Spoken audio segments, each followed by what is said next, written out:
السلام علیکم ورحمۃ اللہ وبرکاتہ۔ وعلیکم السلام ورحمۃ اللہ وبرکاتہ۔ باب العلم انواریہ ایجوکیشنل سوسائٹی کے تحت چلنے والے ادارہ جامعہ انواریہ کے زیر اہتمام قرآن شریف کی تفسیر، صحاح ستہ اور احادیث و فقہ کی دیگر تقریباً 100 کتابوں کی ویڈیو ریکارڈنگ کا سلسلہ جاری ہے۔ اسی کی ایک کڑی نصاب اہل خدمات شرعیہ ہمارے سامنے موجود ہے، جس کی آج 90ویں نشست کا آغاز ہوا چاہتا ہے، جس میں موجبات غسل بیان کیے جائیں گے کہ کن چیزوں سے غسل واجب ہوتا ہے۔ ان امور کی پوری توضیح کی جائے گی، وضاحت سے کھول کھول کر ایک ایک مسئلے کو بیان کیا جائے گا۔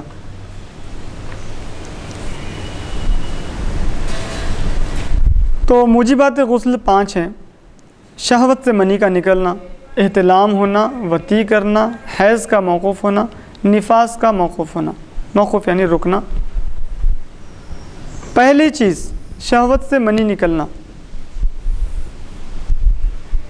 اس کی وضاحت بالکل ضروری ہے، خاص کر کے ہمارے نوجوان طبقے کے لیے۔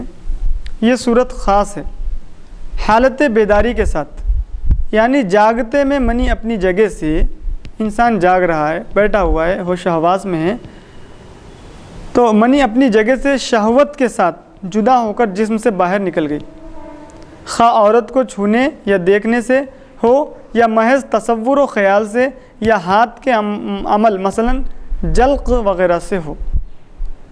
اگرچہ منی جسم سے باہر نکلتے وقت شہوت نہ ہو، اپنی جگہ سے جہاں پر منی ہوتی ہے وہ اپنی جگہ سے نکل گئی اور انسان کے بدن میں لاغری آ گئی تو غسل فرض ہو جاتا ہے۔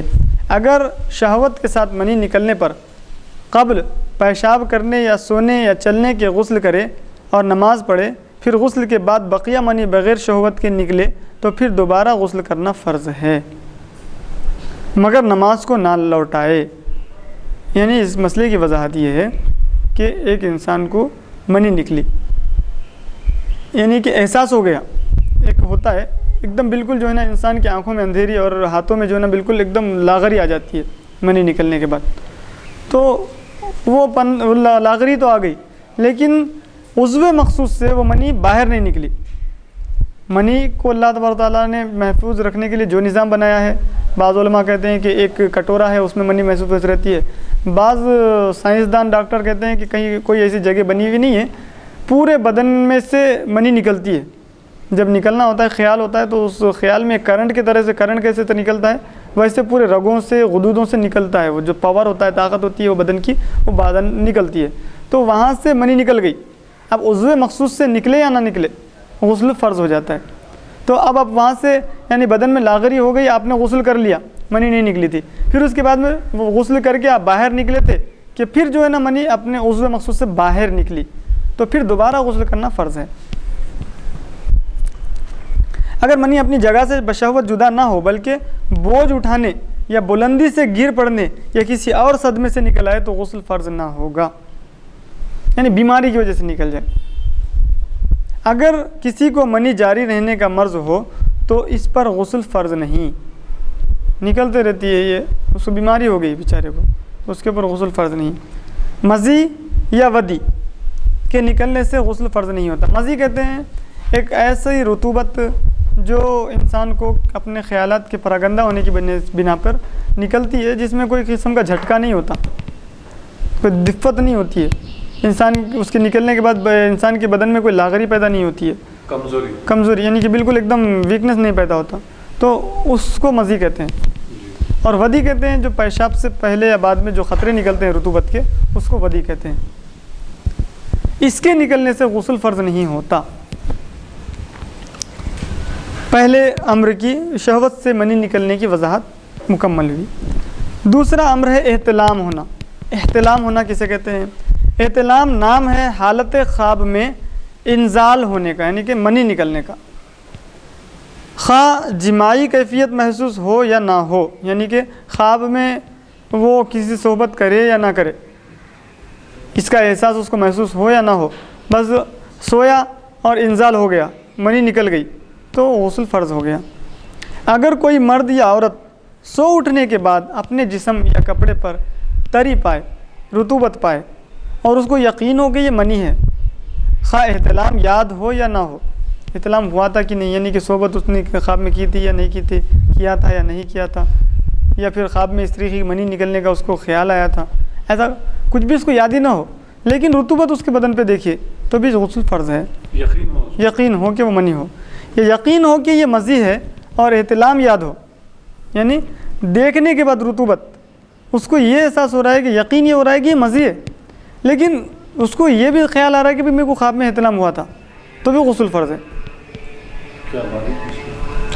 یا شک ہو کہ یہ منی ہے یا مزی ہے لیکن احتلام یاد ہو کہ احتلام ہوا تھا، اب یہاں پر منی اور مزی ہونے میں شک ہو رہا ہے تو بھی غسل فرض ہے۔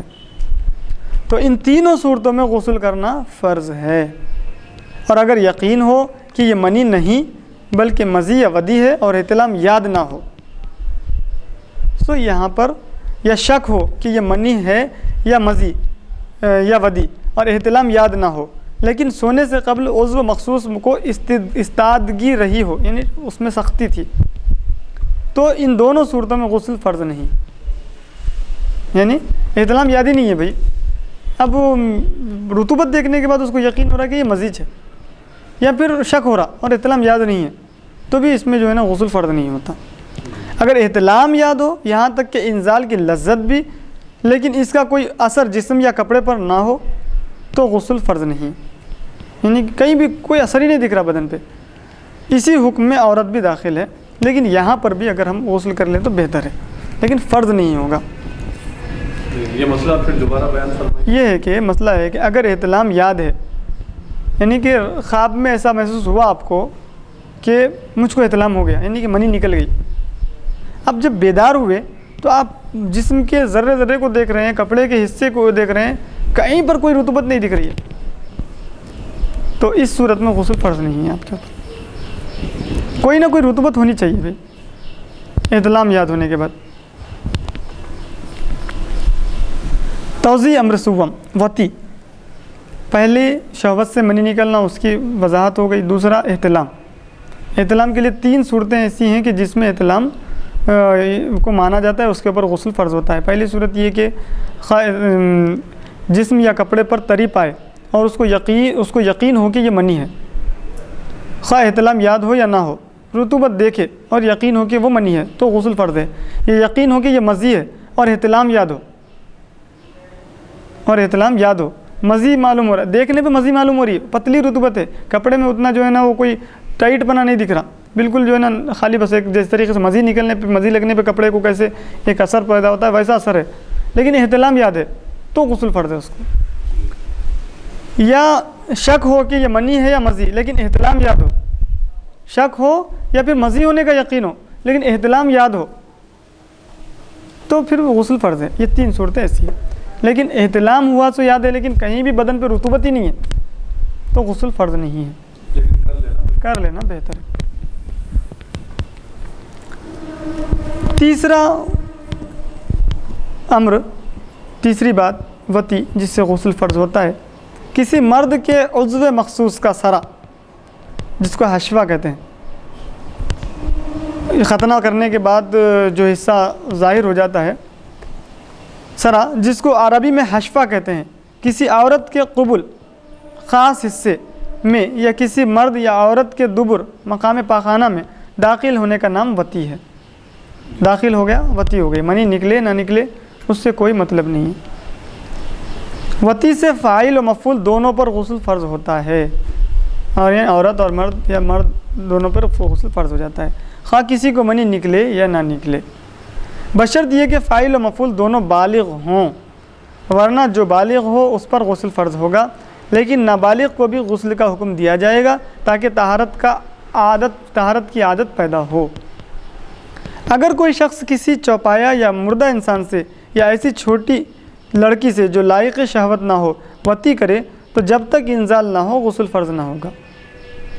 یہ صورتوں میں مردے سے، کسی جانور سے یا پھر نابالغ بچی سے، اگر کوئی ہوتے ہیں بہت سے انسان، کیسے طرح طرح کے لوگ ہیں، علماء کرام کو ہر کسی کے لیے مسئلہ بیان کرنا لازم ہوتا ہے، علماء ہوتے ہیں رہنمائی کے لیے. یہ گناہ گار ہے، یہ بدکار ہے، سیاکار ہے، اس کو دھتکار دو، یہ علماء کا کام نہیں ہوتا ہے. تو علماء ہر کسی کے لیے مسئلے بیان کرتے ہیں. اس سے علماء کے اوپر آپ کچھ بدگمانی نہیں کرنی چاہیے کہ ارے ایسے ایسے مسئلے یہ بیان کرتے ہیں. تو بعض ہوتے ہیں بدگمانی کرنے والے، تو علماء کی طرف بدگمانی کی نسبت کرتے ہیں. ایسا نہیں ہے، علماء کا کام ہے ہر کسی کے لیے رہنما ہونا. اس لیے وہ لوگ کھول کے مسئلوں کو بیان کرتے ہیں.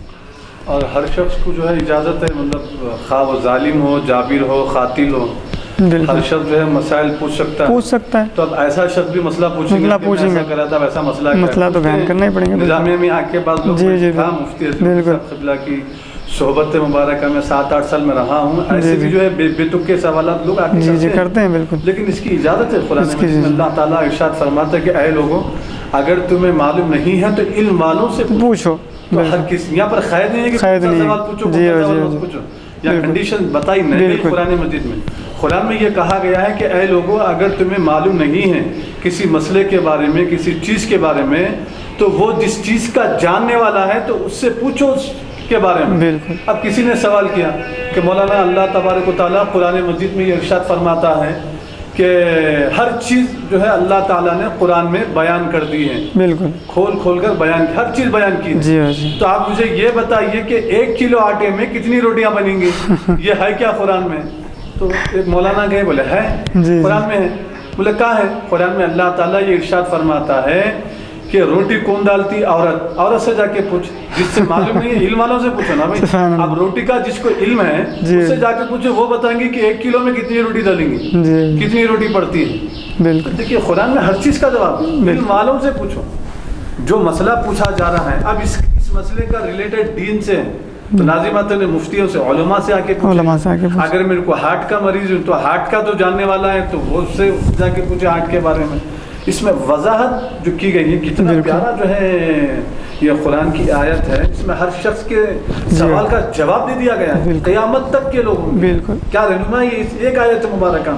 تو پھر پوری قرآن میں کیا کیا رہنمائی نہیں، اس ایک آیت میں اتنی رہنمائی ہے. تو ہر قسم کا سوال کیا جا سکتا ہے جب تک کہ وہ مطمئن نہ ہو جائے. ٹھیک. مطلب یہ ہے کہ بھئی قرآن شریف میں ہر چیز کی ہدایت ہے. جیسے کہ حضرت علی رضی اللہ تعالیٰ عنہ نے فرمایا کہ میری اونٹ کی نکیل بھی گم جاتی ہے تو میں قرآن سے رہنمائی حاصل کر لیتا ہوں. تو نظر کی ضرورت ہے. اہل نظر ہر چیز کر لیتے ہیں. اب جس کے پاس نظر نہیں ہے تو وہ لوگ کیا کریں، نظر والوں سے صحبت اختیار کریں. جیسے کہ مولانا صاحب نے، ہمارے حضرت نے ابھی تفسیر بیان کی ہے، توضیح کی ہے کہ علم والوں کی رہنمائی کرنے کا نام بھی قرآن شریف نے سکھایا کہ آپ علم والوں کی طرف، علم والے جو صحبت کرتے ہیں اس سے بھی استفادہ کریں، اس سے ہی استفادہ کر سکتے ہیں.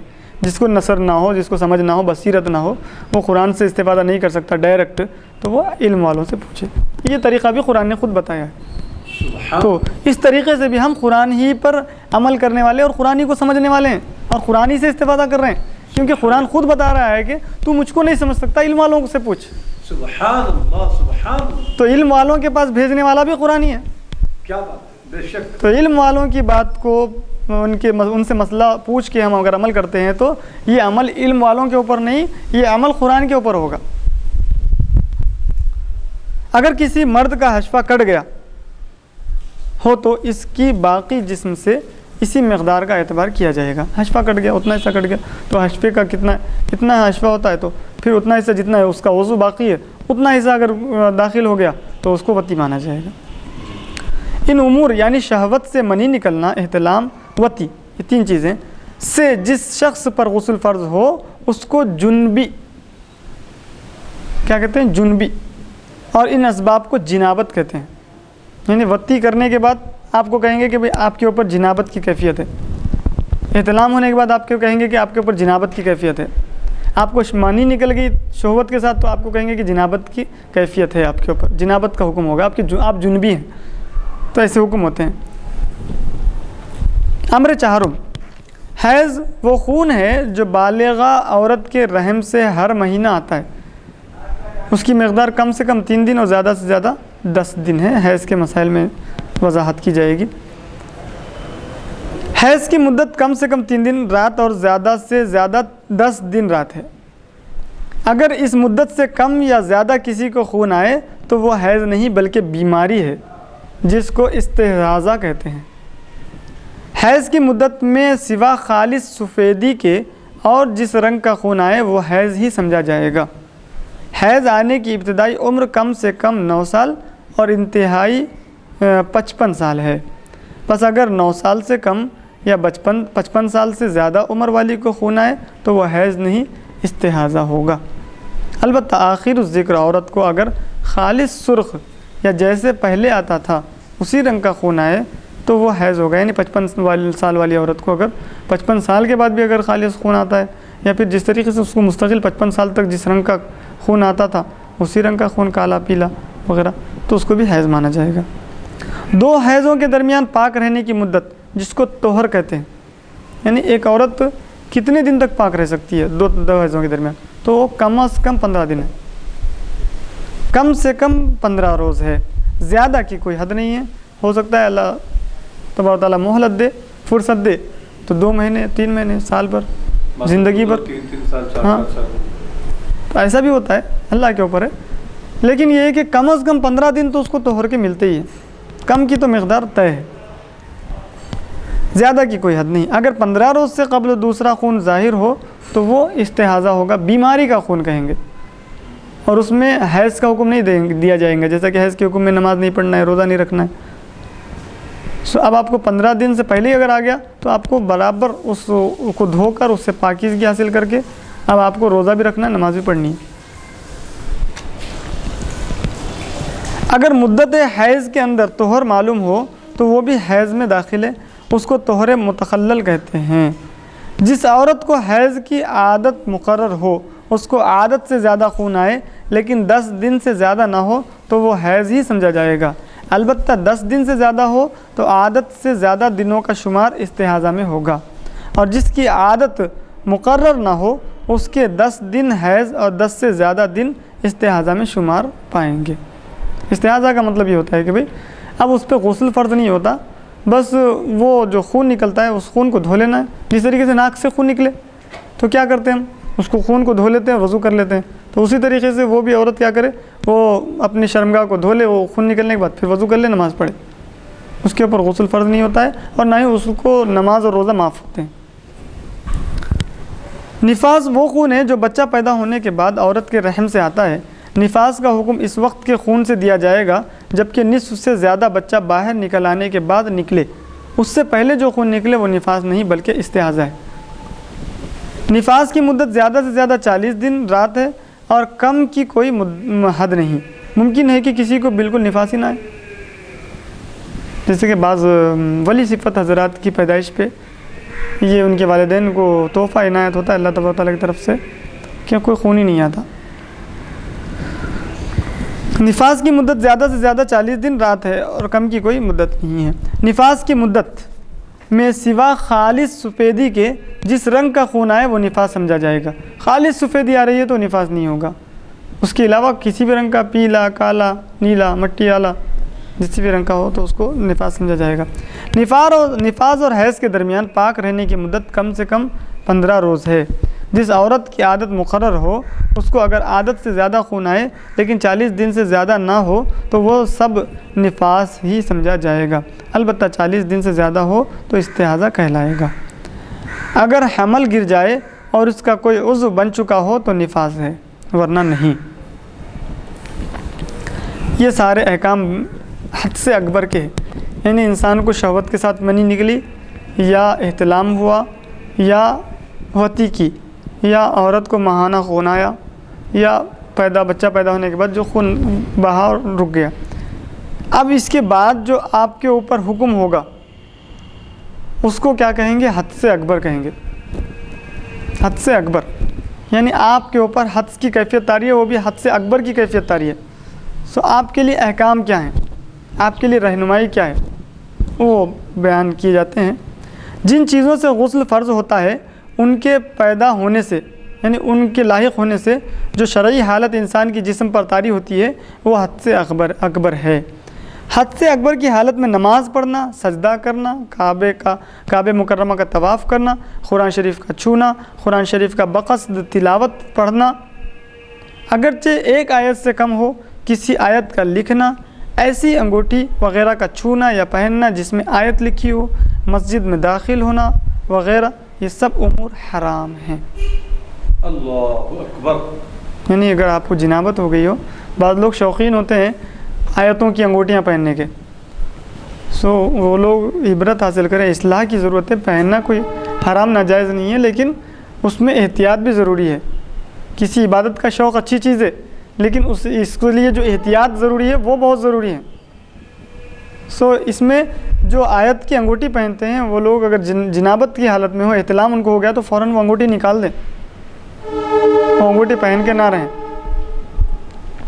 اسی طریقے سے جتنے احکام بیان ہوئے ہیں کہ آپ کو جنابت کی حالت ہے تو آپ قرآن کی تلاوت بھی نہیں کر سکتے، ایک آیت کی بھی تلاوت نہیں کر سکتے۔ ہاں اگر دعا کے طور پہ ہو، اگر آپ حالت جنابت میں ہوں لیکن آپ دعا پڑھنے کے عادی ہیں، آپ کی زبان میں اللہ نے شفا دی ہے، تاثیر دی ہے، لوگوں کی قطار رہتی ہے، آپ کا ایک معمول ہو کہ بھئی سر درد کے لیے یہ آیت پڑھتے ہوں، کمر درد کے لیے یہ آیت پڑھتے ہوں، تو آپ دعا کی غرض سے اگر آیت پڑھتے ہیں تو پھر اجازت ہے، لیکن تلاوت کی نیت سے اگر آپ آیت پڑھتے ہیں تو پھر حرام ہے۔ حیض و نفاس کی حالت میں عورت کو روزہ رکھنا حرام ہے۔ حیض و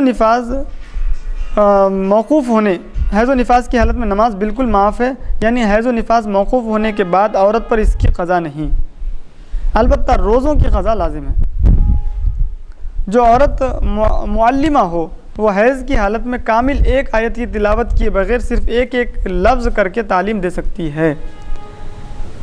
حیض کی حالت میں جماع کرنا حرام، اور ناف سے زانوں تک عورت کے جسم کا دیکھنا یا اس سے بغیر کسی حائل کے اپنے جسم کو ملانا مکروہ تحریمی ہے۔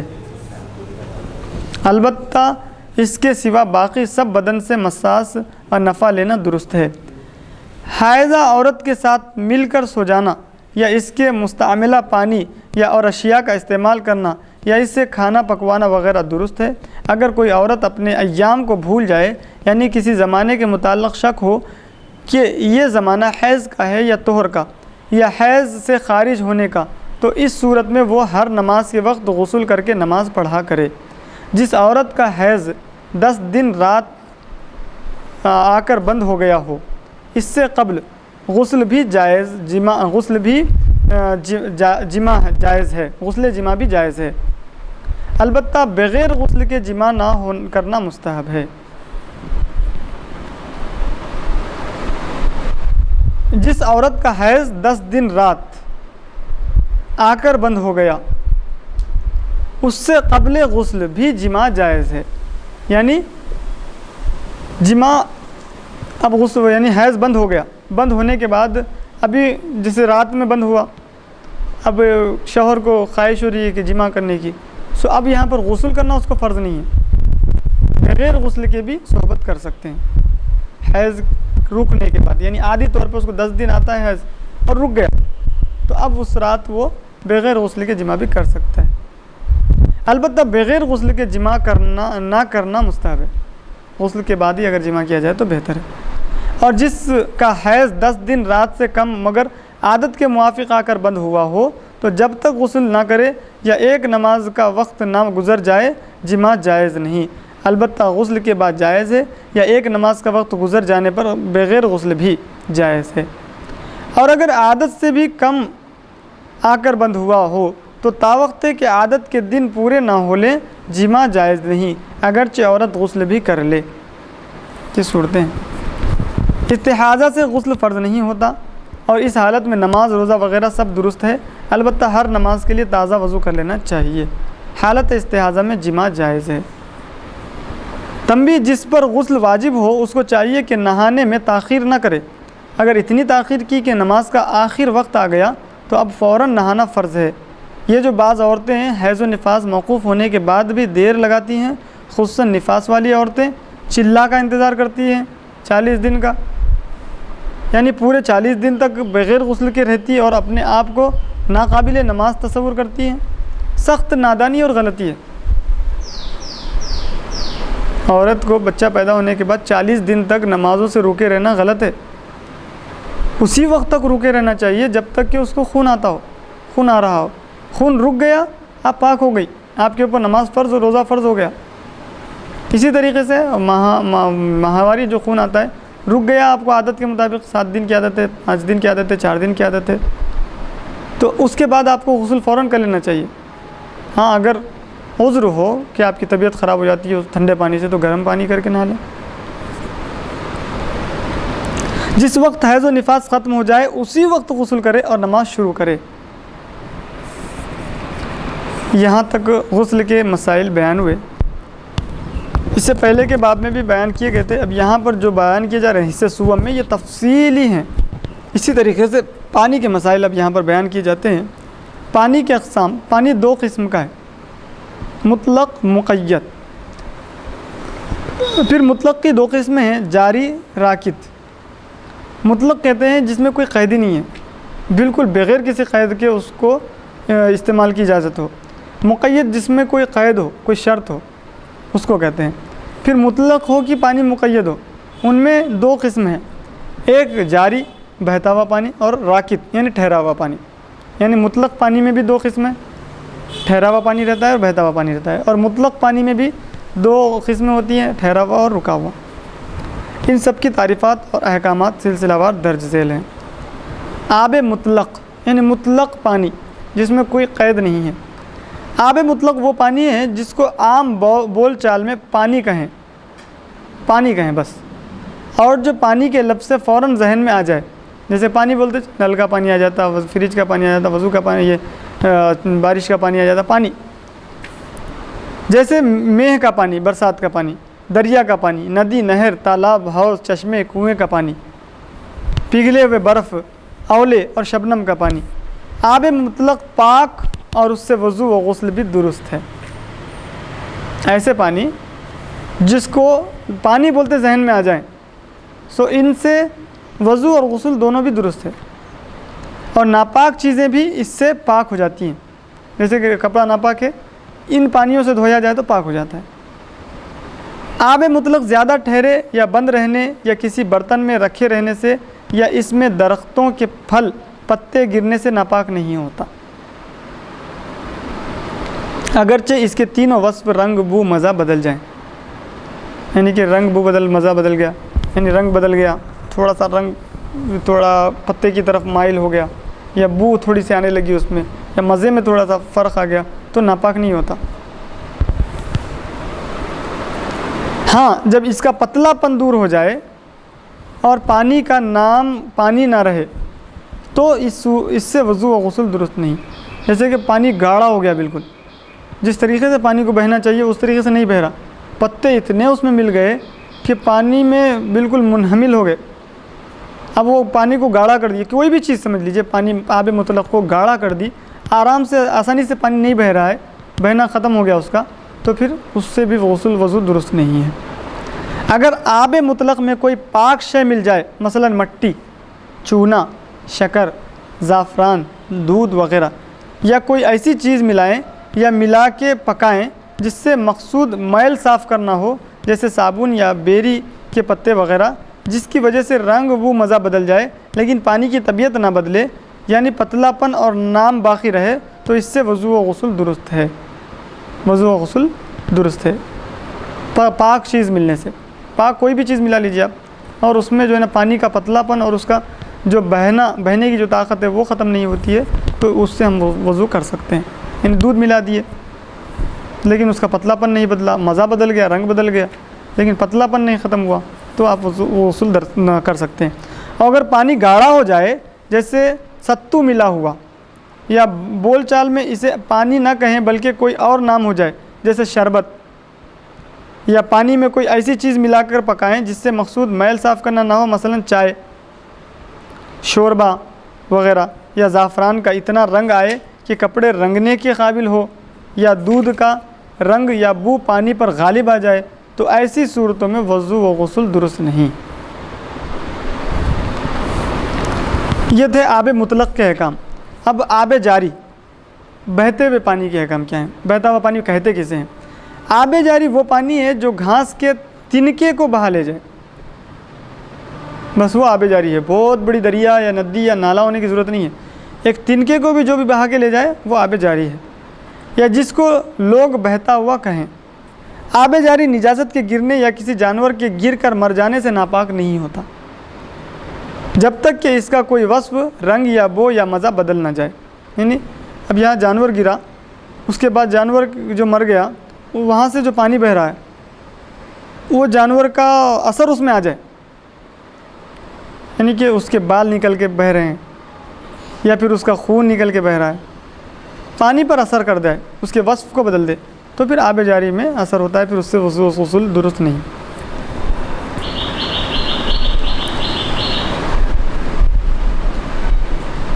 اگر ایک وصف بھی بدل جائے تو ناپاک ہو جائے گا، اور پھر اس وقت پاک ہوگا جب اس کے اوصاف درست ہو جائیں۔ اگر کسی چھوٹی نہر میں کوئی مردہ جانور پڑا ہو لیکن پانی کا نصف یا نصف سے زائد حصہ اس پر ہوتا ہوا نہ گزرتا ہو اور نہ پانی کا کوئی وصف اس کی وجہ سے بدلا ہو تو پانی پاک ہے۔ یعنی ایسی اتنی بڑی ندی ہے، اتنا بڑا نالا ہے کہ تہہ میں چلا گیا وہ مرا ہوا جانور، پانی اس کے اوپر سے بہہ رہا ہے، تو پانی ناپاک نہیں ہوتا، ورنہ وضو و غسل اس سے درست نہیں۔ اگر نہیں بالکل برابر ہوتا ہوا گزرتا ہے تو پھر درست نہیں۔ چھت کے پر نالے سے جو میہ کا پانی گرے وہ آب جاری کے حکم میں داخل اور پاک ہے، اگرچہ چھت پر جا بجا نجاست پڑی ہو، البتہ نجاست پر نالے کے منہ پر نہ ہو۔ یعنی اوپر سے ایک ہمارے پاس ایک پائپ ہوتا ہے نا، وہ پائپ سے جو پانی کہتے ہیں اس کو پرنالہ کہتے ہیں، وہ پانی اگر نیچے جو گر رہا ہے نا وہ پاک ہے، وہ مائع جاری کے حکم میں۔ حال یہ ہے کہ بالکل جہاں سے پانی گر رہا ہے وہاں پر اگر نجاست لگی ہو تو وہ ناپاک ہے۔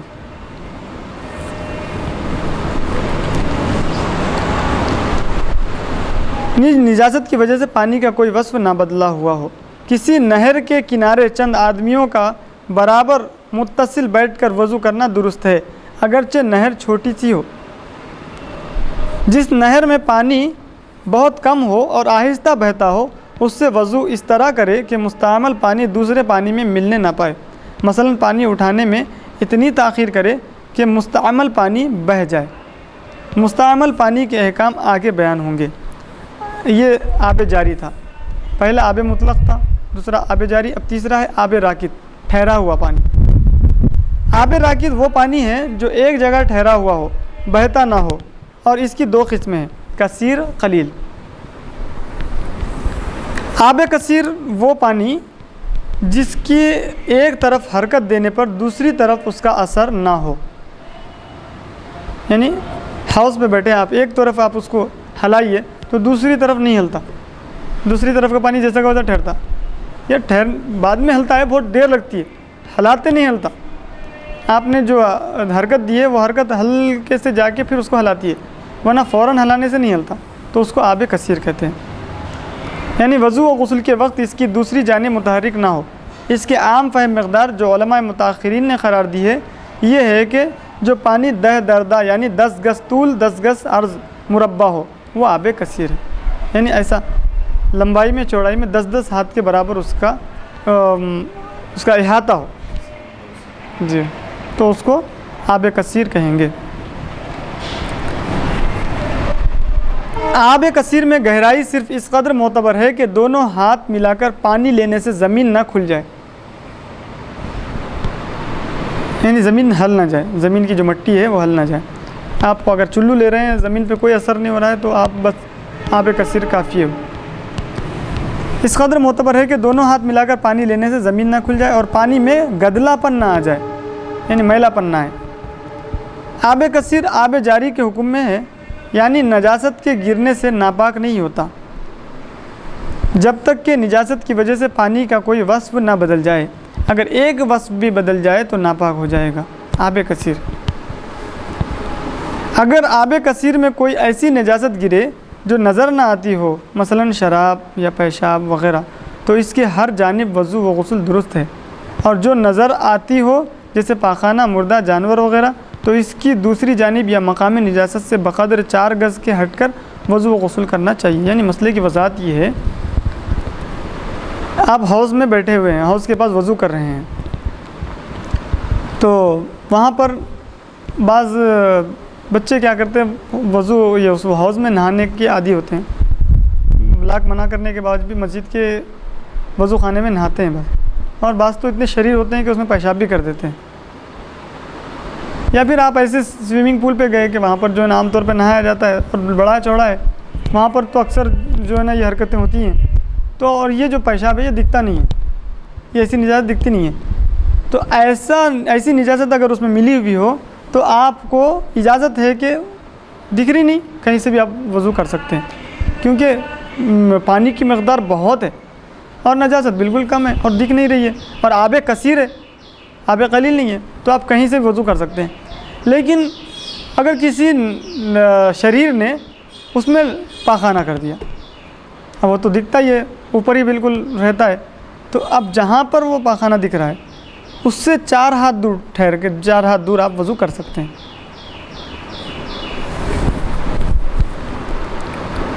اگر کوئی حوض یا چشمہ ایسا ہو جس کا پانی اوپر سے دہدردہ اور نیچے دہدردہ سے کم ہو تو اس سے باوجود نجاست گرنے کے وضو و غسل درست ہے, تاوقت کہ پانی اس حد کو نہ پہنچے جو دہدردہ سے کم ہو, اور جب اس حد کو پہنچ جائے تو پھر درست نہ ہوگا.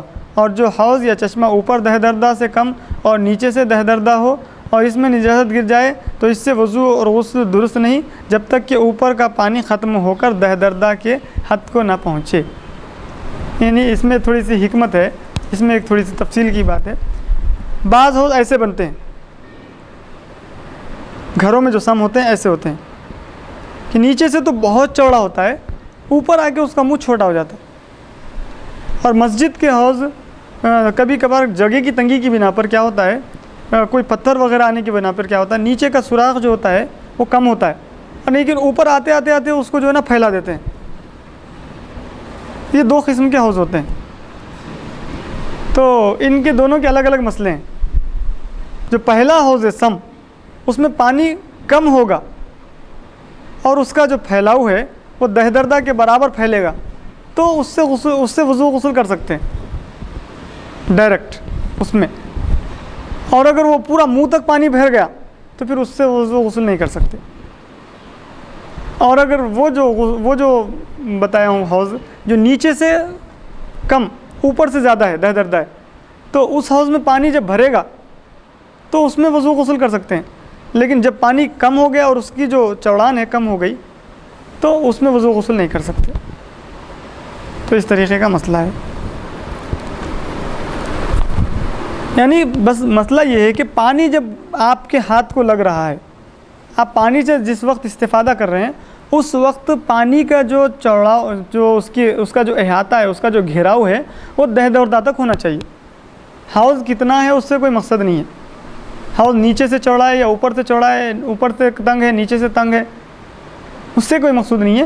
جب آپ اس پانی سے استفادہ کر رہے ہیں, اس حوض سے استفادہ کر رہے ہیں, تو پانی جو پھیلا ہوا ہو اس کی سطح, پانی کی سطح, وہ سطح دہدردہ تک پھیلی ہونی چاہیے.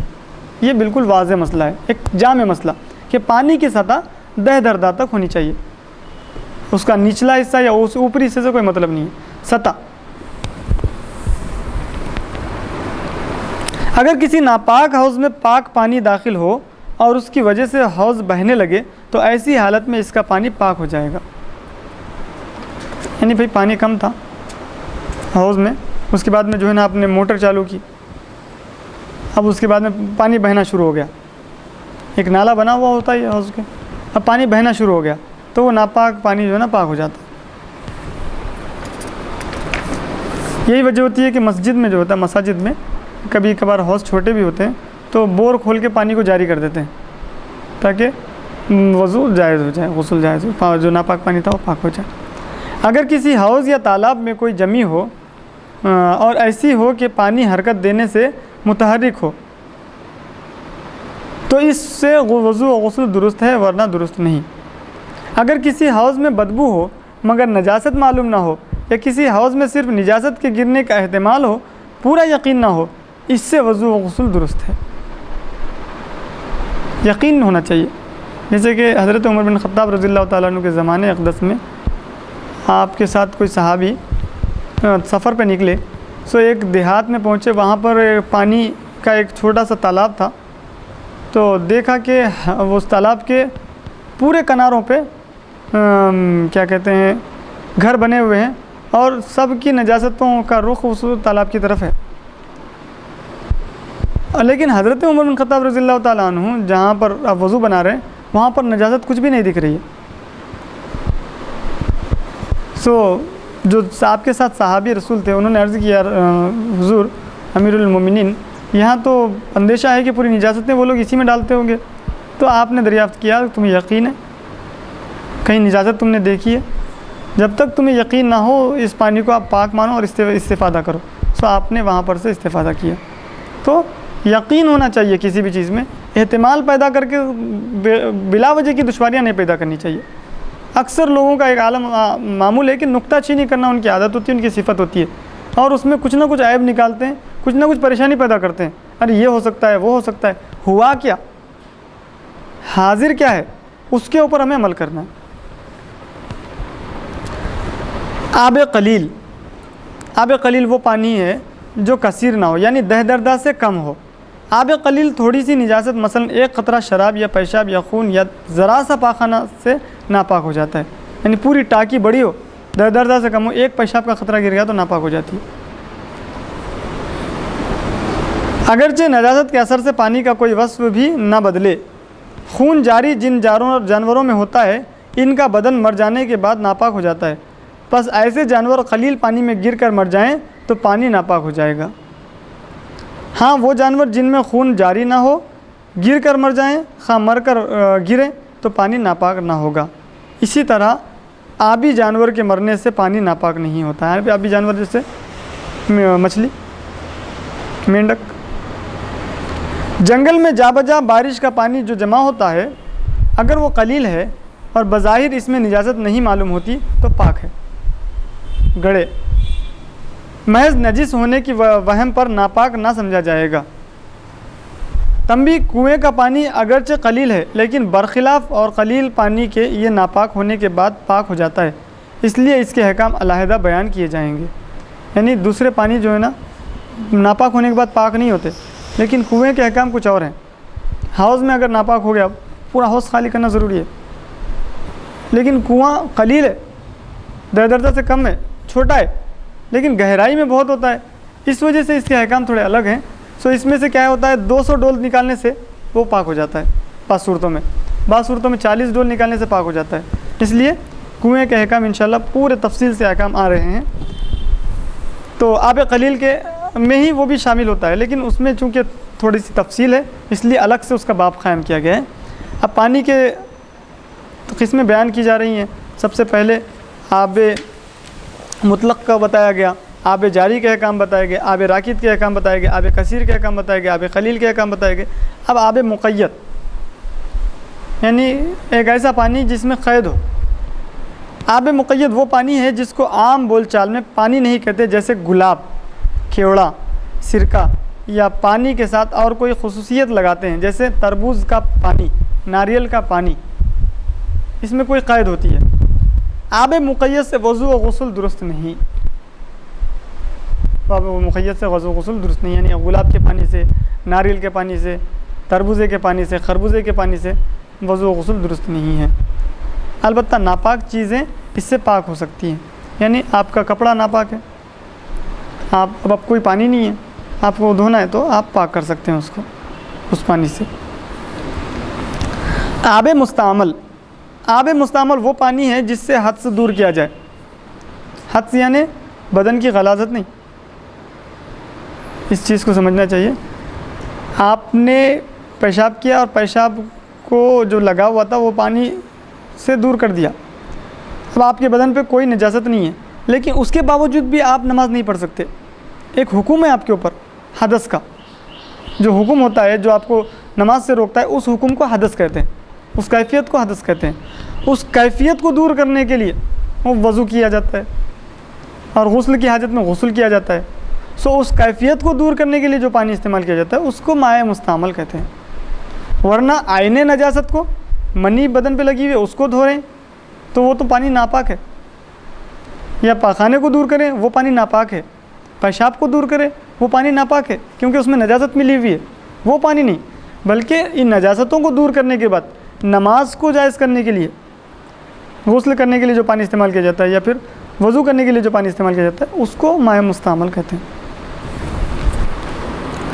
آب مستعمل وہ پانی ہے جس سے حدث دور کیا جائے یا ثواب حاصل کرنے کے لیے صرف صرف کیا جائے، بشرط یہ کہ وہ پانی جسم سے ٹپک چکا ہو اور جسم پر بظاہر کوئی نجاست نہ لگی ہو۔ آب مستعمل خود پاک ہے مگر پاک کرنے والا نہیں ہے، اس کا حکم یہ ہے، پاک ہے انہیں پاک نہیں کر سکتا، بس اس سے وضو و غسل درست نہیں، یعنی کہ آپ وضو کر کے ایک برتن میں جمع کر کے پھر دوسرے کو دے کے تو وضو کر لے، تو یہ درست نہیں ہے ہمارے پاس، احناف کے پاس۔ جی ہاں پاک ہے، اگر برتن دھونے کے لیے استعمال کیا جائے تو کر سکتے ہیں، یا گھر دھونے کے لیے استعمال کیا جائے تو کر سکتے ہیں، ناپاک چیز کو پاک کرنے کے لیے استعمال نہیں کر سکتے۔ لیکن آب مستعمل البتہ نجاست حقیقی دور کر سکتے ہیں، جیسے کہ آپ وہ پانی کو جمع کر کے ماء مستعمل کو آپ پیشاب کے بعد طہارت لینے کے لیے استعمال کر سکتے ہیں اس کو، یا پھر پاخانے کو دور کرنے کے لیے استعمال کر سکتے ہیں، اس کی اجازت ہے۔ آب مستعمل کا پینا یا کھانے کی چیزوں میں استعمال کرنا مکروہ ہے، پینے اور کھانے کی چیزوں میں استعمال نہیں کرنا چاہیے، چونکہ اس میں بھی گناہ ملوث ہوتے ہیں، وضو کرتا ہے انسان تو گناہ جھڑتے ہیں، تو پھر وہ گناہ کو پئیں گے تو یہ مکروہ ہے، پسند نہیں۔ تنبیہ، وضو یا غسل کرتے وقت اس امر کی احتیاط رکھنی چاہیے کہ مستعمل پانی جو اعضائے وضو یا غسل سے گرتا ہے باقی پانی میں جس سے وضو یا غسل کرنا ہے گرنے نہ پائے، اس کا بہت احتیاط کرنا چاہیے، کیونکہ مستعمل پانی کے متعلق علماء کا اختلاف ہے، بس اس سے بچنے کے لیے احتیاط ضروری ہے۔ اب ہم جب سے غسل کر رہے ہیں، اب جو ہمارے بدن سے نکل رہا ہے وہ پانی مستعمل ہوتا ہے بدن سے گرنے کے بعد، تو وہ جو چھینٹیں ہیں، اب ہم ایک پانی رکھے ہیں اس پانی سے ہم پاکی حاصل کر رہے ہیں، یعنی بکیٹ میں جو پانی رکھا ہوا ہوتا ہے یا پھر ٹب میں جو پانی رکھا ہوا ہوتا ہے، یہ چھینٹیں اس میں نہیں گرنا چاہیے، اس لیے جس سے ہم غسل کر رہے ہیں اس پانی کو ذرا دور رکھیں یا پھر تھوڑا اونچائی پہ رکھ لیں، اونچائی پہ رکھ لیں سب سے بہتر ہے۔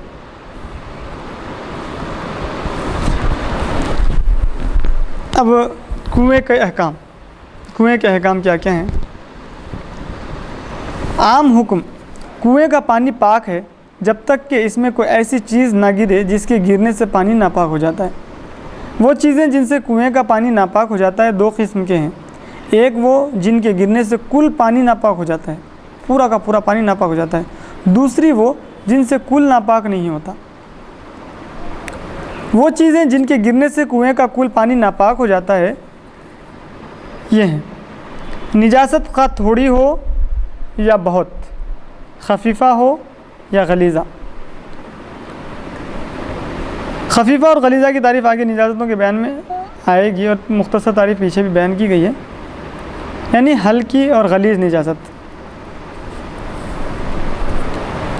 یعنی خفیفہ نجاست جیسے کہ جس سے وضو لازم ہو، اور غلیظہ نجاست جس سے غسل واجب ہو۔ مثلا ایک قطرہ شراب کا یا پیشاب کا یا خون کا یا ذرا سا پاخانہ یا اور کوئی نجاست و ناپاک شے گر جائے، یہ نجاست۔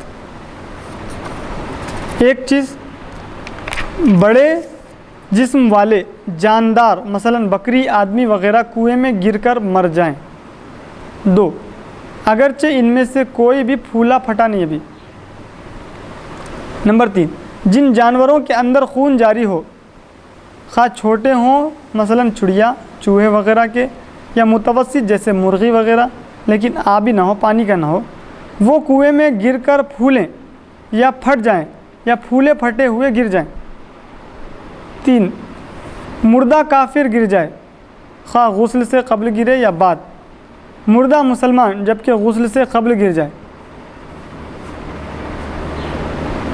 5، چھٹی سور کا مجرد گرنا، خواہ مرے نہ مرے، اس جانور کا گر کر زندہ برآمد ہونا جس کا جھوٹا ناپاک یا مشکوک ہو، بشرط یہ کہ اس کا منہ گرنے کے وقت پانی میں ڈوبا ہو، جیسے کہ کتے کا جھوٹا ناپاک ہے، گر گیا اور منہ بھی لگا دیا، مرا نہیں، یہ بھی حکم۔ اس کنویں کے پانی کا گرنا جس کا کل پانی ناپاک ہو گیا تھا، مثلا ناپاک کنویں کی ڈول رسی پاک کنویں میں ڈالے اور اس کی وجہ سے ناپاک پانی کا ایک قطرہ بھی پاک کنویں میں گر جائے تو پاک کنویں کا کل پانی ناپاک ہو جائے گا۔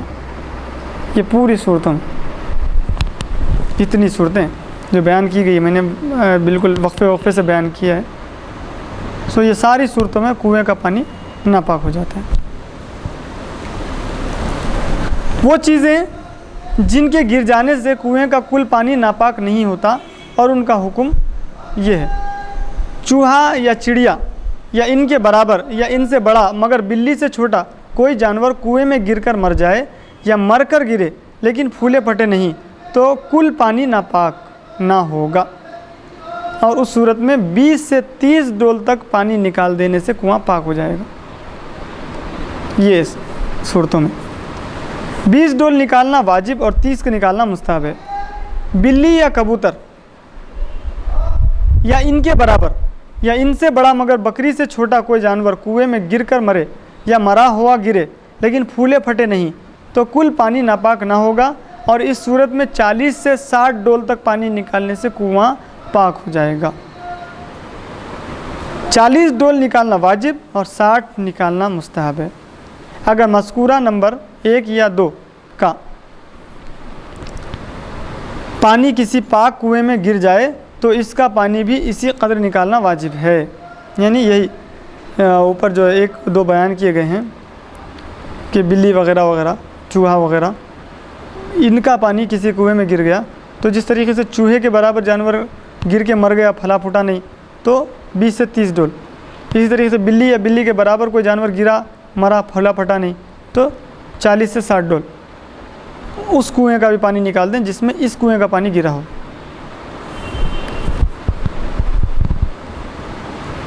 تنبیہ: کنویں کے یہ احکام صرف کنویں سے مختص رہیں گے اور دیگر قلیل پانی میں اس سے ملحق نہیں ہو سکتے، بس اگر کسی مٹکے وغیرہ کا پانی ناپاک ہو گیا ہو تو فوراً تمام تر پھینک دیا جائے گا، اس میں یہ نہیں کہ اس میں سے جو ہے نا ڈول پانی نکالا جائے۔ کنواں پاک کرنے کا طریقہ: جس چیز کے گرنے سے کنواں ناپاک ہوا ہے، یہ جزوی صورتیں تھی بیان کر دی گئیں، یعنی چوہا چوہے کے برابر، بلی بلی کے برابر، مرغی مرغی کے برابر کے حکم الگ تھے کہ جس میں کنواں ناپاک نہیں ہوا۔ اب کنواں ناپاک ہو گیا تو جو پہلی صورتیں بیان کی گئی کہ بڑا جانور گر کے مر گیا، یا پھر مسلمان غسل سے پہلے گر گیا، یا کافر غسل کے بعد گر گیا، یا پھر چھوٹا ہی جانور کیوں نہ ہو، بالکل چوہا ہی کیوں نہ ہو، پھول کے پھٹ گیا، اور اس کے علاوہ جتنے سور گر گیا مرا بھی نہیں، یا کتا گرا اور مرا نہیں لیکن کہ اس کا منہ لگ گیا، تو یہ ساری صورتوں میں کنواں ناپاک ہو گیا تھا۔ تو اب اس کو پاک کیسے کیا جائے گا؟ جس چیز کے گرنے سے کنواں ناپاک ہوا ہے پہلے اس کو نکال کر اس کے بعد حکم شرع کے موافق کنواں کا پانی نکالنا چاہیے، یعنی پہلے جو چیز گری ہے، چاہے چوہا گرا چاہے بلی گری، اس کو پہلے نکالیں، یہ نہیں کہ اس کو پہلے رکھیں اس کے بعد میں ڈول پانی نکالیں تو آپ پوری زندگی پر ڈول نکالتے رہیں گے، پانی پاک نہیں ہوگا کنواں۔ جو چیز گری ہے اس کو پہلے نکالیں، چاہے وہ چوہے والے کی صورت میں ہو چاہے وہ بلی والے کی صورت میں ہو، مرنے کی کوئی بھی جانور، کوئی بھی غلاظت ہو، کوئی بھی چیز گری ہو جس سے کنویں کے اوپر کچھ حکم ناپاکی ثابت ہو تو اس کو پہلے نکالنا ضروری ہے،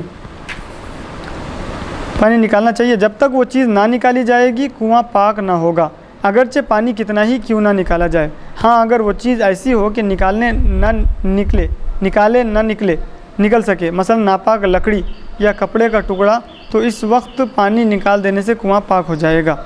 جن صورتوں میں تمام پانی ناپاک ہو جاتا ہے ان میں کنویں کے پاک کرنے کا طریقہ یہ ہے کہ کل پانی نکال ڈالا جائے یہاں تک کہ پھر آدھا ڈول نہ بھر سکے، اس کے بعد کنواں پاک ہو جائے گا۔ جس کنویں کا تمام پانی نہ نکل سکے، یہ تو چھوٹا کنواں تھا اس کو آرام سے ہو گیا، لیکن بڑے کنویں سے کہاں کریں گے، تو جس کنویں کا تمام پانی نہ نکل سکے اس سے 200 سے 300 ڈول تک نکال دیے جائیں، مگر وہی شرط یہ ہے کہ پہلے وہ غلاظت کو نکالیں، اس سے اس جانور کو نکالیں۔ 200 ڈول نکالنا واجب اور 300 نکالنا مستحب ہے۔ جن صورتوں میں کل پانی ناپاک نہیں ہوتا ان میں بترتیب 20 سے 30 اور 40 سے 60 ڈول نکال دینے سے کنواں پاک ہو جائے گا۔ اگر کسی کنویں میں پانی قدر واجب سے کم ہو، مثلا 40 ڈول نکالنا واجب ہے لیکن پانی 20 ہی ڈول ہے، تو اسی قدر نکال دینے سے کنواں پاک ہو جائے گا، یعنی پانی جتنا نکال دو ختم، کنواں پاک ہو گیا۔ ناپاک کنواں اگر بالکل خشک ہو جائے تب بھی پاک ہو جائے گا، یعنی نجاست گری تھی لیکن گرما کی وجہ سے کنواں سوکھ گیا، وہ پاک ہو جاتا. اب پھر سے نیا پانی آیا تو وہ ناپاک نہیں رہتا، پاک ہو جاتا، بشرط یہ کہ اس وقت نجاست کا اثر نہ رہے. نجاست کا اثر جب نئے سرے سے پانی بھر رہا ہے تو اس وقت نجاست نہ ہو، اگر نجاست ہوگی تو پھر ناپاک ہو جائے گا. ڈول کی مقدار ہر کنویں کے لیے اسی کنویں کا ڈول معتبر ہے، یعنی جو ڈول استعمال کیا جاتا ہے کنویں کے لیے وہی ڈول. چھوٹا ڈول ہے تو چھوٹا ہی ڈول، بڑا ڈول ہے تو بڑا ہی ڈول. یہ نہیں کہ بھئی چھوٹے کنویں کے لیے بڑا ڈول لا کے نکالیں، ایسا نہیں ہے. یعنی جس ڈول سے اس کنویں کا پانی بھرا جاتا ہے ہو. اگر کوئی خاص ڈول نہ ہو تو پھر وہ ڈول معتبر ہے جس میں 1 سا پانی آ جائے. سا 2.25 سیر 9 تولہ 7 ماشا کا ہوتا ہے. 1 سا میں 2 سیر 9 تولہ 7 ماشا کا پانی کی مقدار ہوتی ہے، یعنی اتنا ہونا چاہیے اس میں. 1 سیر تقریباً میرے خیال سے 6 چھٹاک کو 1 سیر کہتے ہیں. تو سمجھ لیجئے اس طریقے سے 120 گرام، اس کے اوپر پھر 9 تولے. 9 تولے بول تو 1 گرام 10 گرام کا 1 تولہ ہوتا ہے، تو اس طریقے سے وہ 90 تولے 90 گرام، یعنی 120 گرام پہ 90 گرام، یعنی 120 پہ 90، 120 پہ 120 ہاں اچھا، یعنی کتنے 6 چھٹاک کو پاؤ کلو کے اوپر اور 1 چھٹاک کو کہتے ہیں. پاؤ کلو میں کتنا 250 گرام ہوتا ہے نا. ہاں تو 250 گرام میں اور 50 گرام جوڑ لیں تو 300 گرام. 300 گرام یہ 300 گرام یہ 600 گرام یہ ہو گیا. پھر 600 گرام پہ پھر 9 تولے 9 تولے 1 تولہ کتنا 10 گرام کا ہوتا ہے، تو 90 گرام یہ ہو گئے 690 گرام 690 گرام. پھر اس کے اوپر کتنے ماشے 7 ماشے. اب وہ گرام سمجھ لیجئے، 1 ماشا 1 گرام کا مان لیجئے تو 7 گرام، تو پورا کتنا 697 گرام 697 گرام 697 گرام برابر پانی اس میں آنا چاہیے. ڈول کا بھرپور نکلنا ضروری نہیں، اگر نصف سے زائد بھی بھرا نکلے تو پورا ڈول شمار کیا جائے گا. یہ نہیں کہ پورا کا پورا ایک دم نکالیں، نہیں، زیادہ سے زیادہ جس طریقے سے عام طور پہ زندگی میں ہم استعمال کرتے ہیں پانی نکالتے ہیں اسی طریقے سے. اگر کوئی اتنی بڑی چیز ہو جس میں 20 ڈول پانی سماتا ہو تو اس سے صرف 1 مرتبہ پانی نکال دینا کافی ہے. اگر 20 نکالنا آپ کے اوپر واجب ہے تو 1 مرتبہ نکال دے تو واجب ہے، وہ ختم ہو گیا. ناپاک کنویں کی ناپاکی کا شمار. جو کنواں کسی ناپاک چیز یا جانور کے گرنے سے ناپاک ہوا ہے اس کو گرنے کے وقت سے، اور اگر گرنے کا وقت معلوم نہ ہو اور جانور پھولا پھٹا نہ ہو تو 1 رات 1 دن پہلے سے، اور اگر پھولا پھٹا ہو تو 3 رات 3 دن پہلے سے ناپاک کہیں گے. اور پہلی صورت میں 1 رات دن کی اور دوسری صورت میں 3 رات دن کی نمازیں پھیری جائیں گی، جبکہ اس پانی سے وضو یا غسل کر کے پڑھی گئی ہوں. نیز جن چیزوں کو وہ پانی لگا ہو ان کو پھر دھو لینا ہوگا.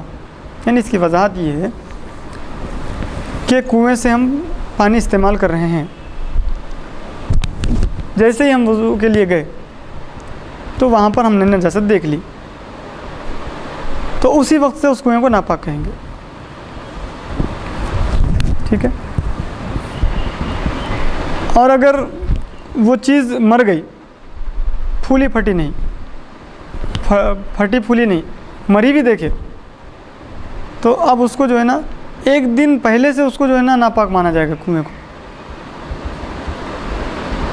مرنے کے بعد دیکھے تو اب آپ نے پچھلے دن میں جو نمازیں پڑھی ہیں اس کنویں سے پانی کو استعمال کرتے ہوئے، تو آپ کو پچھلے دن کی نمازیں پھر قضا کرنی ہوگی.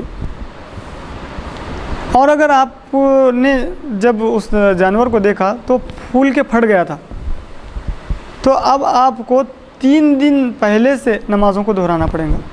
3 دن پہلے سے اس کنویں کو ناپاک مانا جائے گا.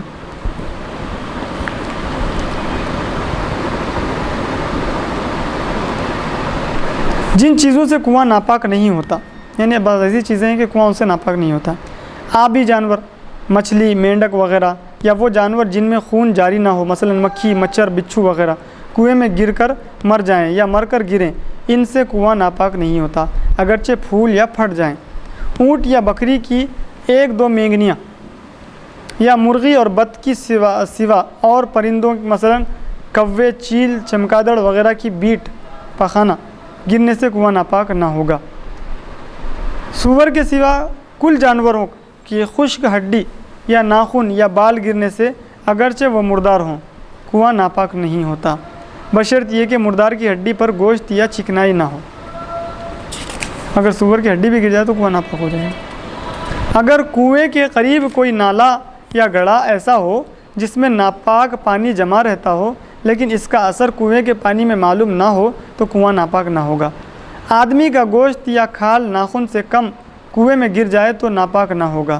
مسلمان کی لاش غسل کے بعد اسی طرح وہ بچہ جو پیدا ہونے کے بعد رویا اور مر گیا ہو غسل کے بعد کنویں میں گر جائے تو کنواں ناپاک نہ ہوگا۔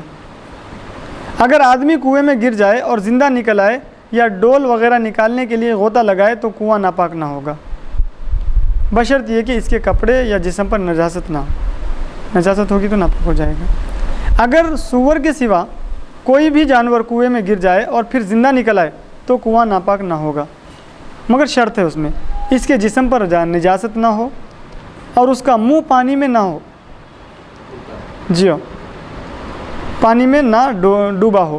اگر منہ پانی میں ڈوبا ہو تو پھر اس کے جھوٹے کا حکم جاری ہوگا، یعنی اگر جھوٹا پاک ہے تو پانی بھی پاک، اور اگر جھوٹا ناپاک یا مشکوک مکروہ ہو تو پانی بھی ناپاک یا مشکوک مکروہ۔ جیسے کہ گدھے کا جھوٹا مشکوک ہے تو پانی کو بھی مشکوک کہیں گے، اور کتے کا جھوٹا ناپاک ہے تو پانی کو بھی ناپاک کہیں گے۔ گائے کا جھوٹا پاک ہے تو پانی کو بھی پاک کہیں گے۔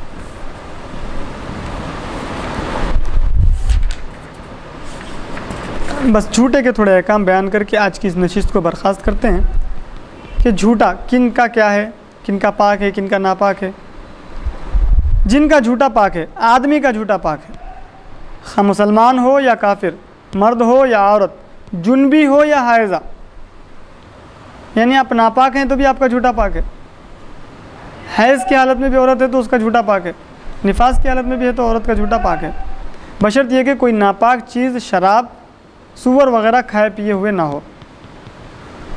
آدمی کا جھوٹا کافر بھی کیوں نہ ہو، شراب نہیں پیا ہوا ہے تو اس کا جھوٹا پاک ہے۔ گھوڑے حلال جانور، چوپایا ہو یا پرند، آبی جانور یعنی پانی کے جانور، اور وہ جانور جن میں خون جاری نہ ہو، حلال ہوں یا حرام، ان سب کا جھوٹا پاک ہے، البتہ کوچا گرد مرغی اور گائے نجس خوار کا جھوٹا مکروہ ہے، یعنی جو مرغی نجاست کو چگتی ہے، اس میں چونچ مارتی ہے، یا پھر وہ گائے جو نجاست کھانے کے عادی ہو تو اس کا جھوٹا بھی پھر ناپاک ہے۔ جن کا جھوٹا مکروہ ہے، جو حرام جانور گھر میں رہتے ہیں جیسے بلی، چوہا، چھپکلی وغیرہ، اور حرام پرند مثلا کوا، چیل، باز وغیرہ، اسی طرح وہ حلال جانور جو جھوٹے پھرتے ہوں اور جو چاہتے ہیں کھا پی لیتے ہوں جیسے مرغی، گائے، نجس خوار، ان سب کا جھوٹا مکروہ تنزیہی ہے، یعنی استعمال کرنا پسند نہیں ہے۔ ہاں اگر بلی چوہے کا کھا کر فوراً کسی چیز میں منہ ڈالے تو وہ ناپاک ہے۔ بلی اب بھی چوہے کو کھائی، منہ ڈال دی کسی چیز میں تو ناپاک ہو جاتا کیونکہ خون لگا ہوا ہے چوہے کا، یہ مکروہ تھا۔ جن کا جھوٹا مشکوک ہے، خچر یعنی جو گدھے اور گھوڑے سے ملنے کے بعد پیدا ہوتا ہے، کبھی ماں گدھی ہوتی ہے، کبھی ماں گھوڑی ہوتی ہے، باپ گھوڑا گدھے ہوتے ہیں، ایسا بہرحال جسی بھی طریقے سے یہ دو صنفوں کو اپوزٹ میں کر کے جو اولاد پیدا ہوتی ہے اس کو خچر کہتے ہیں۔ خچر جس کی پیدائش مادہ خر سے ہو، اس کا اور گدھے کا جھوٹا مشکوک ہے، یعنی وہ خچر جس کی پیدائش مادہ خر سے ہو، یعنی خر مطلب گدھا، گدھے سے پیدا ہوا ہو، گدھی سے، اس کا اور گدھے کا جھوٹا مشکوک ہے۔ جس خچر کی پیدائش مادہ اسب سے ہو یعنی گھوڑی سے ہو، اس کا جھوٹا مشکوک نہیں۔ جس طریقے سے گھوڑے کا جھوٹا پاک ہے اسی طریقے سے اس خچر کا بھی جو گھوڑی سے پیدا ہو، کیونکہ جانوروں میں جو نسبت کی جاتی ہے وہ ماں کی طرف کی جاتی ہے، انسانوں میں باپ کی طرف کی جاتی ہے، تو ماں کو دیکھا جائے گا کہ ماں کا حکم کیا ہے تو بیٹے کو وہی حکم دیا جائے گا، کیونکہ جانوروں میں ایک باپ نہیں ہوتا کسی کا، جانوروں کا ایک عورت کے لیے، تو انسانوں میں کیونکہ ایک ہوتا ہے تو اس وجہ سے جو ہے نا اس کو باپ کے لیے باپ کی طرف منسوب کرتے ہیں۔ جن کا جھوٹا ناپاک ہے، سور، کتا، ہاتھی وغیرہ کل حرام چوپایا جانوروں کا جھوٹا ناپاک ہے۔ جس جاندار کا جھوٹا پاک ہے وہ اگر ناپاک چیز کھا کر کسی چیز میں منہ ڈالے تو وہ چیز ناپاک ہو جائے گی، ہاں اگر کچھ دیر کے بعد جس میں ایک دفعہ لعاب نکلنے سے منہ صاف ہو جائے منہ ڈالے تو ناپاک نہ ہوگی۔ پسینہ اور لعاب کا حکم، یہ تو جھوٹا ہو گیا، لعاب جو تھوک نکلتا ہے وہ، اور پسینہ۔ آدمی کا پسینہ پاک ہے، ہر جانور کا پسینہ اور لعاب اس کے جھوٹے کے حکم میں ہے، یعنی تھوک اور پسینہ اس کا جھوٹا کیسا ہے، کیا حکم ہے، وہی حکم ہوگا۔ یعنی جس جانور کا جھوٹا ناپاک ہے اس کا پسینہ بھی ناپاک، اس کا تھوک بھی ناپاک۔ اگر جھوٹا پاک ہے تو یہ بھی پاک، اور اگر جھوٹا ناپاک یا مشکوک و مکروہ ہو تو یہ بھی ناپاک و مشکوک و مکروہ۔ ہاتھی کی سونڈ سے جو لعاب گرتا ہے وہ ناپاک ہے۔ انہی مسائل کے ساتھ آج کی نشست ختم ہوتی ہے۔ انشاءاللہ العزیز اگلی نشست میں تیمم کے مسائل اور نجاست کے مسائل بیان کیے جائیں گے۔ وما علینا الا البلاغ۔